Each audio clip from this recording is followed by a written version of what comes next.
নামাজ শুরু হয়েছে, আপনি মসজিদে ঢুকে দেখেন অলরেডি ইমাম সাহেব নামাজ পড়ছে, আপনি সুন্নার নিয়ত বেঁধেছেন। বিশেষ করে ফজরের টাইমে বাংলাদেশের মসজিদগুলোতে অ্যাভেলেবেল দেখা যায় হুজুর ফরজ পড়ে আর কিছু মুসল্লি সুন্নত পড়ে। আপনাদের এলাকায় কি আসেনি?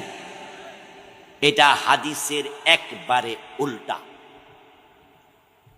রাসূলুল্লাহ সাল্লাল্লাহু আলাইহি ওয়াসাল্লাম ফজরের নামাজের সময় তিনি একামত হয়ে গেছে, নামাজ শুরু করবেন, এর মাঝে দেখলেন যে একজন সাহাবী এসে একামত চলাকালে সুন্নার নিয়ত বেঁধেছে। আল্লাহর নবী নামাজ শেষ করলেন, ওই সাহাবীকে ডাকলেন, ডেকে বলতেছেন, এই মিয়া, যখন একামত হয়ে গেল আমি নামাজ শুরু করতে যাচ্ছিলাম, তখন তুমি আমার সাথে শামিল হলে না, নিজে সুন্নাত পড়লে, তোমার কাছে কোনটার দাম বেশি, আমারটা না তোমারটা? আপনাদের কাছে আমার প্রশ্ন, ফরজের দাম বেশি না সুন্নতের দাম বেশি?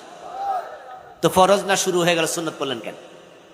তাহলে বোঝা গেল আপনি ফরজের দাম দিতে ব্যর্থ হয়েছেন। قال رسول الله صلى الله عليه وسلم اذا اقيمت الصلاه فلا صلاه الا المكتوبه رواه মুসলিম। নবীজি বলছেন, যখন ইকামত হয়ে যাবে ফরজ নামাজ ছাড়া কোনো নামাজ পড়া যাবে না, এই সুন্নাহটা আপনি পড়বেন পরে। ওই সাহাবীকে রাসূল ধমকালেন। কোন কোন সাহাবী পড়েছেন মর্মে হাদিস আছে, কিন্তু রাসূল ধমকাইছে।